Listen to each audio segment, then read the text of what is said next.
ఇంత నష్టం వచ్చింది కదా! ఉమ్, నష్టం వచ్చినప్పుడు ఉమ్. మరి అప్పుడు ఎన్టీఆర్ గారు డేట్లు ఏ విధంగా ఇచ్చారో చిరంజీవి గారు డేట్లు ఇవ్వచ్చు. అది ఇవ్వలేదట. ఆ, అది నేను చెప్పలేదు. ఆ, ఆ, నాకు ఆయన మాట అన్నాడు. ఆయన ఆ, నాకు ఈ తిరుగులేని మనిషి యావరేజ్ అయిన తర్వాత ఉమ్, రామారావు పిలిచి ఏమీ పోయిన దాని గురించి ఎందుకు ఆలోచిస్తావు, మళ్ళీ నేను డెసిస్తాను, సినిమా చేసుకో అన్నారు ఆయన. అవును. అలాంటి మోరల్ సపోర్ట్ నాకు రాలేదు. ఉమ్, రాకపోవడానికి అనేకమైన కారణాలు ఉండొచ్చు.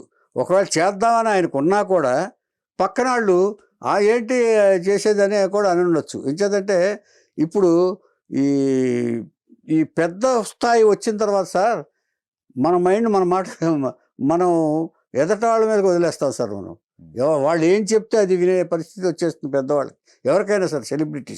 సెలబ్రిటీ స్టేటస్ వచ్చిన తర్వాత you have to depend on okay, somebody else. ఏం జరిగింది అనేది మీరు తెలుసుకోవడానికి లేదు. అసలు ఆ గరణమ్మ గుడితో ఆపినా కానీ హ్యాపీగా ఉండేవాడేమో. హ్యాపీగా ఉంటామేంటి, ఆ, కొన్ని తరాల వరకు అని సరిపోయేది. అబ్బా, ఆ, కొన్ని తరాలు మరి అలాంటి ఆయన ఏమీ లేదండి. అదే. ఒక పర్మిషన్ కోసమే కొన్ని కోట్లు కట్టాడంటే దాన్ని బట్టి ఆలోచించుకోండి. దాంతో ఒక సినిమా తీయచ్చుగా, ఇక్కడ పర్మిషన్ కోసం. ఇక్కడ ప్రధానమైన తప్పు గుణశేఖర్ గారిదే కనపడుతుంది అప్పుడు. మరి అంతే కదా. అంతే కదా. ఇంకేదంటే ఇష్టం వచ్చినట్టుగా బడ్జెట్ లేదటండి, ఖర్చు కంట్రోల్ లేదటండి.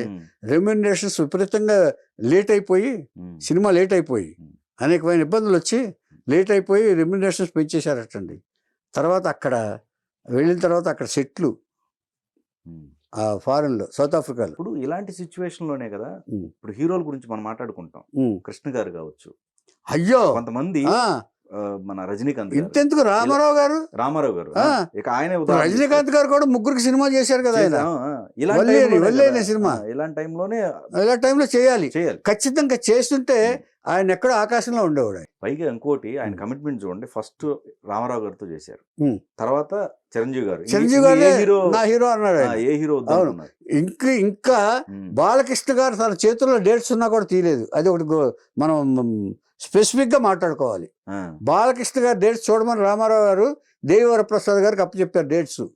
ఆయన డేట్స్ ఆయన దగ్గరే ఉన్నాయి కాబట్టి ఎవరికైనా ఇచ్చే అధికారం ఆయనకు ఉంది, తను తీసుకునే అధికారం ఉంది. అయినా కూడా తీయలే ఆయన. చెల్లెలకు మాత్రం ఒక సినిమా చేసి పెట్టాడు.